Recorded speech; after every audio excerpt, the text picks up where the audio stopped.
এখন গাঁৱত এটা ইণ্ডাষ্ট্ৰী বনাওঁ আৰু গাঁওখনৰ এজন নিবনুৱা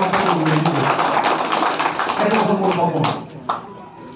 মই কৈছোঁ সঁচাকৈ কৈছোঁ 26,000খন গাঁৱত মোক 26 কোটি টকা 26,000 কোটি টকা দিয়ক, মই অসমত এজনো নিবনুৱা নাইকিয়া কৰি দিম, একজনো নিবনুৱা নাইকিয়া কৰি দিম। কিন্তু আমি টাটা কোম্পানীত 27,000 কোটি টকা দি কি পাম? 300টা বা 200টা লেবাৰ চাকৰি। হয়নে নহয়? হয়নে নহয়? হয়নে নহয়? হয়। আজি অসমত দৰকাৰ কি? অসমত যদি ধনী কৰিব লাগে প্ৰথম কামটো কৰিব লাগিব অসমৰ পথাৰবোৰ বছৰৰ সকলো সময়তে খেতি কৰাৰ পথাৰলৈ পৰিণত কৰিব লাগিব।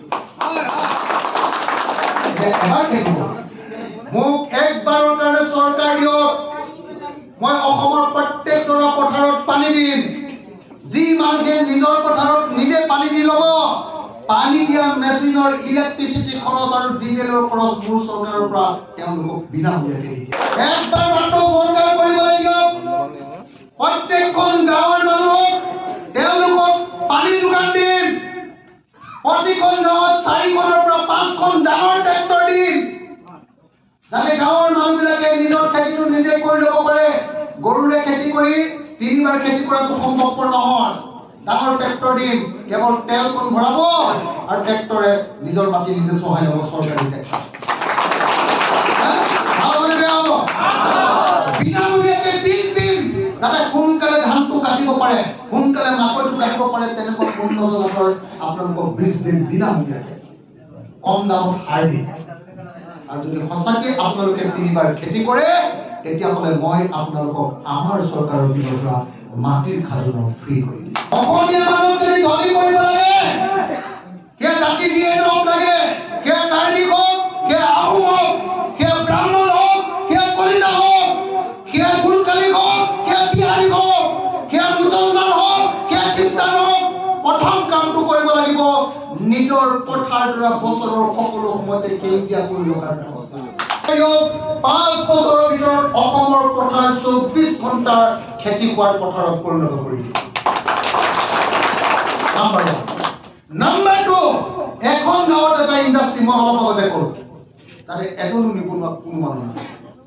আমাৰ মা আৰু মোৰ পেহীও সেই ইণ্ডাষ্ট্ৰীটোত গৈ কাম কৰিব পাৰিব। মোৰ দেউতা আৰু মোৰ ভাইটিও সেই ইণ্ডাষ্ট্ৰীত গৈ কাম কৰিব পাৰিব। এদিনত 1,000 টকা, 30 দিনত 30,000 টকা দৰমহা।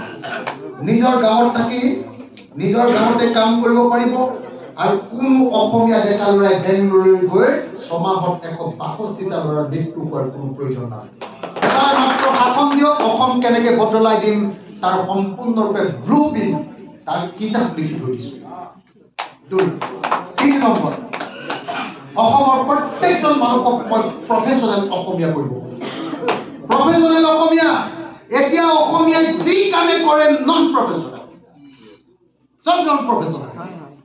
ঘৰত যদি খেতি কৰে, ঘৰত খাবৰ কাৰণে 2জোপা অমিতা, ইমান কণমান ধনিয়া, ইমান কণমান লাই শাক, হয়নে নহয়? অকল ঘৰত খাবলৈ জোৰে। মই অসমৰ প্ৰত্যেকজন অসমীয়া যি আনৰ ঘৰত আনকি কাম কৰিবলৈ যোৱা বাইজনী, সেই বাইজনীকো মই প্ৰথমতে স্কুল এৰাৰ লগে লগে ঘৰখনত কাম কৰিবলৈ যোৱাৰ লগে লগে মই এখন নতুন স্কুলত পঢ়াই দিম। সেই স্কুলখনৰ নাম দিছোঁ ফিনিচিং স্কুল। কি পঢ়াম? যিজনী মহিলাই আনৰ ঘৰত কাম কৰিবলৈ যাব, আধুনিক যুগত মানুহৰ ঘৰ কেনেকৈ চাফা কৰে তাৰ টেকনলজি মই শিকাই দিম, লগত এটা মেচিন গিফ্ট দিম। তেওঁ কেনেকৈ ভাত ৰান্ধিব লাগে তেওঁক মই 6 মাহৰ ট্ৰেইনিং দিম। ট্ৰেইনিং দিয়ে নহয়, লাইচেন্স দিম, এখন আইডেন্টিটি কাৰ্ড দিম। আৰু সেই বাইদেউজনীক মই এযোৰ চৰকাৰৰ পিনৰ পৰা ধুনীয়া ড্ৰেছ দিম। সেই বাইদেউজনীয়ে আনৰ ঘৰত কাম কৰিবলৈ যায়, আগতে লেতেৰা পেতেৰাকৈ যাওঁতে এমাহত 3,000 টকাৰ দৰমহা পাইছিলে, এতিয়া 10,000 টকা। প্ৰত্যেকজন অসমীয়াক প্ৰফেচনেল কৰি তুলিছোঁ। প্ৰত্যেকটো ডেকা ল'ৰা যি বেংগলোৰত চিকিউৰিটি গাৰ্ড কৰিবলৈ যাব, যোৱাৰ আগতে আমাৰ চৰকাৰে সেই বেংগলোৰলৈ যোৱা চিকিউৰিটি গাৰ্ডজনক হোমগাৰ্ড বা পুলিচৰ ট্ৰেইনিং দি পঠিয়াব। ভাল হ'ব নে বেয়া হ'ব?